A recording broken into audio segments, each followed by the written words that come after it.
Hello students, welcome at Star Careers. Today we are going to study the topic movement along the demand curve. Movement along the demand curve. आज हम demand curve की जो movement है वो change in quantity demanded या shift in demand curve के रूप में जो होती है उसके बारे में हम स्टडी पढ़ने जा रहे हैं। तो जो पहले है आपका change in quantity demanded. Change in quantity demanded किस तरह से होता है? कहता है when quantity demanded of a commodity changes due to a change in its own price keeping other factor constant, it is known as change in quantity demanded. जब other factor constant, अन्य बातें समान रहें, नो चेंज रहें, और उस commodity के, उस सामान के खुद के प्राइस के चेंज होने के कारण जो डिमांड में, क्वांटिटी डिमांडेड में चेंज होता है उसे हम कहते हैं चेंज इन क्वांटिटी डिमांडेड। ठीक, अब हम इसे जो है it is a graphical representation, ये जो ग्राफ बना हुआ है presentation expressed as a movement along the same demand curve. जो सेम डिमांड कर्व है, ये एक डिमांड कर्व है, इसी पे जो अपवर्ड और डाउनवर्ड जो मूवमेंट होता है उसको हम इस प्रकार से यहाँ पर प्रेजेंट करके बता रहे हैं कि चेंज इन क्वांटिटी डिमांडेड किस प्रकार से काम करता है जब सामान के अपने खुद के दाम में परिवर्तन होने के कारण, चेंज होने के कारण, अदर फैक्टर्स नो चेंज, अन्य बातों में कोई परिवर्तन ना हो, तब तो किस प्रकार से चीजें होती हैं। तो यहां पे बताया गया है, ग्राफ बना है, वाई और ओ एक्स लाइन है। ओ एक्स पर हमने प्राइस को शो किया है और ओ वाई पे हमने प्राइस को शो किया है और ओ एक्स पे हमने क्वांटिटी डिमांडेड को शो किया है, दिखा रहे हैं। ठीक, अब यहां पे दिखा रहे हैं एक चीज हमने यहां पे बताई आपको कि downward movement expansion of demand. जब मूवमेंट डाउनवर्ड रहेगा, नीचे की ओर रहेगा, तो वो बताएगा, इंडिकेट करेगा, इंगित करेगा कि एक्सपेंशन इन डिमांड, डिमांड में बढ़त हुई है, बढ़ावा हुआ है, बढ़ी है डिमांड। और जब अपवर्ड मूवमेंट रहेगा लाइन का तो कहेगा कॉन्ट्रैक्शन इन डिमांड, संकुचन या कमी या सिकुड़न जिसे कहते हैं वो डिमांड में हुआ है। देखते हैं, कहते हैं यहां पे पहले हमने जो बता दिया कंडीशन कि पी रेट था तो डिमांड जो है ओ क्यू हुई।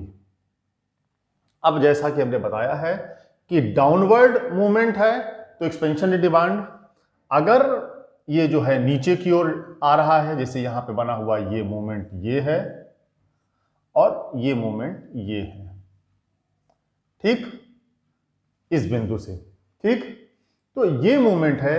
यहां पे हम एक पॉइंट ले लेते हैं, जो पहला पॉइंट है पी, और ओ पी रेट होने पर ओ क्यू जो है आपका, जो है वो जो है आपका डिमांड बता रहा है। अब जब है डाउनवर्ड पी, ये नीचे की ओर आ रहा है, डाउनवर्ड आ रहा है डिमांड रेखा पर, तो P1 रेट हो गया, तो क्वांटिटी जो डिमांडेड है Q1 हो गई, बढ़ के Q1 हो गई। तो एक्सपेंशन इन डिमांड, डिमांड जो है OQ से OQ1 हो गई, बढ़ गई डिमांड। तो इसे कहते हैं expansion in demand. It tells a rise in the quantity demanded due to fall in the price of the commodity, other factor no change. Other factor no change होने पर जो प्राइस गिरने के कारण डिमांडेड क्वांटिटी डिमांडेड बढ़ती है उसे हम कहते हैं एक्सपेंशन ऑफ डिमांड, जिसे हम डाउनवर्ड मूवमेंट, और अब इसी का उल्टा अपवर्ड जाते हैं, ऊपर की ओर जाते हैं, तो हम देखते हैं प्राइस हमारा OP से OP2 हो गया, OP से OP2 हो गया। अब कंडीशन क्या है कि जो डिमांड है वो OQ से OQ2 घट के OQ2 हो गई, पीछे आ गई डिमांड ये। तो ये जब ऊपर की ओर हुआ तो अपवर्ड मूवमेंट हुआ, तो उसे कहा गया कॉन्ट्रैक्शन इन डिमांड, संकुचन, डिमांड का, मांग का संकुचन या मांग में कमी। तो इस प्रकार से जब अपने ही कमोडिटी के रेट में चेंज होने के कारण इस प्रकार से अपवर्ड या डाउनवर्ड मूवमेंट होता है उसे कहते हैं चेंज इन क्वांटिटी डिमांडेड। ठीक, इस प्रकार से हम यहां पर ये चीज देखते हैं। अब आता है शिफ्ट इन डिमांड कर्व, अब हम उसको देखते हैं। अब हम चेंज इन क्वांटिटी डिमांडेड के बाद देखते हैं शिफ्ट इन डिमांड कर्व। ये क्या होता है, इसको देखते हैं कैसे काम करता है। When the movement of a demand of a when the demand of a commodity changes due to change in other factors. Other factors means price को छोड़ के, other factors then its own price of the commodity, it is known as change in demand. मतलब कि उसकी खुद की price में कोई चेंज नहीं होगा, बल्कि जो दूसरे डिटरमिनेंट फैक्टर हैं जो हमने पढ़े हैं उनके कारण से जो डिमांड में चेंज होता है, अगर ऐसी कंडीशन है, ऐसी स्थिति है, ऐसी सिचुएशन है, तो उसे हम कहते हैं चेंज इन डिमांड। ठीक, कहते हैं it is expressed as shift in demand curve. Shift in demand curve के रूप में इसको हम व्यक्त करते हैं, बताते हैं, देखते हैं। अब कुछ बातें हैं, पहले हम फिगर पे आने से पहले बता दें आपको, फिर हम फिगर को एक्सप्लेन करते हैं। आता various reasons for shift in demand curve. बहुत से कारण होते हैं जो डिमांड कर्व को शिफ्ट करते हैं। हमने कहा ना, प्राइस को छोड़ के जो बाकी डिटरमिनेंट्स जो हमने पढ़े हैं पिछले क्लासेस में उसके बारे में। तो पहला आता है change in the price of substitute goods. जो आपका सब्स्टिट्यूट गुड्स है, जैसे चाय कॉफी के बारे में पढ़ा था, तो सब्स्टिट्यूट गुड्स के प्राइस में चेंज होने के कारण जो मेन प्राइस, जो मेन कमोडिटी है, उसमें जो चेंज आता है, डिमांड में चेंज आता है, उसे हम शिफ्ट इन डिमांड कहते हैं। दूसरा कारण है change in income of the consumer. Price commodity का चेंज नहीं हो रहा है, कंज्यूमर की इनकम चेंज होने के कारण जब डिमांड चेंज होती है तो उसे शिफ्ट डिमांड कहते हैं। ये रीजन है शिफ्ट डिमांड का, शिफ्ट होने का। तीसरा है change in price of complementary goods. कोई कंप्लीमेंट्री गुड्स है, जैसे हमने लिया था कार और पेट्रोल में लिया, पेट्रोल के लिए लिया था, तो उसमें चेंज, कंप्लीमेंट्री गुड्स के प्राइस में चेंज होने के कारण जो मेन कमोडिटी है उसमें जो डिमांड में चेंज आता है वो कारण हो सकता है। फिर चौथा है change in taste and preference. Price नहीं, टेस्ट एंड प्रेफरेंस चेंज होने पर जो डिमांड में, मेन कमोडिटी की डिमांड में चेंज आता है, वो ये रीजन हो सकता है कि उसके कारण हो, तो उसे शिफ्ट इन डिमांड कर्व कहते हैं। फिर expectation of change in price in future. भविष्य में उस सामान को जो खरीदने जा रहे हैं, जो कमोडिटी है, उसका रेट घटने बढ़ने के कारण जो डिमांड में, प्रेजेंट में चेंज आता है, वो भी कारण हो सकता है शिफ्ट इन डिमांड कर्व का। और फिर होता है चेंज इन पॉपुलेशन या size of population. Population change होने पर भी जो डिमांड में चेंज आता है उसे भी हम शिफ्ट इन डिमांड कहते हैं। शिफ्ट इन डिमांड का वो कारण हो सकता है। फिर change in distribution of income. जो डिस्ट्रीब्यूशन ऑफ इनकम का कॉन्सेप्ट या जो पैटर्न जो था उसमें चेंज आ गया।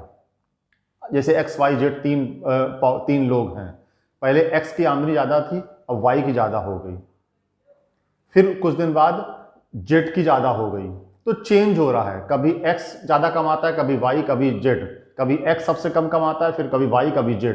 तो जो चेंज इनकम में हो रहा है लोगों के, उसके कारण जो डिमांड में चेंज आता है वो शिफ्ट इन डिमांड है या शिफ्ट इन डिमांड का वो कारण है।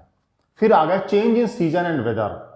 ये सारे कारण जो है, सीजन और वेदर भी चेंज होने के कारण जो सामानों की डिमांड में चेंज आता है उसे शिफ्ट इन डिमांड कहते हैं। इस प्रकार से ये कारण हैं, डिटरमिनेंट्स में हम पहले पढ़ चुके हैं। प्राइस को छोड़ के अगर प्राइस चेंज होगा तो क्वांटिटी डिमांडेड वाला भी जो हमने पढ़ा है वो कहलाएगा। अगर और जो कारण है प्राइस को छोड़ के और डिटरमिनेंट्स जो हैं उनके कारण जो चेंज होता है उसे शिफ्ट इन डिमांड कहते हैं। अब हम आते हैं फिगर पे, आते हैं जो बातें हमने कही उसको बताने के लिए। ठीक, तो देखते हैं यहाँ पे OY रेखा पर प्राइस को दिखाया उस प्रकार से, और OX रेखा पे हमने क्वांटिटी डिमांडेड को शो किया है। हमने उसमें भी लिखा था जिस प्रकार से अपवर्ड डाउनवर्ड शिफ्ट चेंज होने पर, जाने पर, रेखा करने पर, यहाँ पर राइटवर्ड शिफ्ट। अगर राइटवर्ड शिफ्ट होता है तो इंक्रीज इन डिमांड शो होता है। राइटवर्ड शिफ्ट होने को हम इंक्रीज इन डिमांड कहते हैं, और लेफ्टवर्ड शिफ्ट होने को हम डिक्रीज इन डिमांड कहते हैं। Leftward shift decrease in demand कहते हैं। देखते हैं, तो यहां पे पहले जो प्राइस है वो प्राइस फिक्स है, पी है, प्राइस में कोई चेंज नहीं हो रहा, आप देख रहे हैं यहां पर प्राइस फिक्स है। अब ये डिमांड कर्व जो है ऊपर की ओर जा रही है, राइट वर्ड जा रही है, या लेफ्ट वर्ड नीचे की ओर आ रही है। तो पहले राइट वर्ड को देखते हैं। जब राइट वर्ड डिमांड ऊपर जाती है, डिमांड मेन डिमांड लाइन ये है, ये खसक के यहां पे आ गई, ऊपर आ गई, राइट वर्ड आ गई, ठीक है। तो इससे क्या है, ओ क्यू की जगह ओ क्यू 1 डिमांड बढ़ के हो गई है, तो इंक्रीज इन डिमांड लग गया। और जब प्राइस वही है, डिमांड जो है मेन डिमांड लाइन ये है, कर्व है, उसके जब लाइन खसक के नीचे लेफ्ट वर्ड आ गई है, तो डिमांड D2 जिसे हमने मेंशन किया है, तो फिर उस कंडीशन में OQ से क्वांटिटी डिमांडेड OQ2 घट के OQ2 हो गई है, जो यहां पे आती है। ये मेन लाइन है, यहां पे आती है।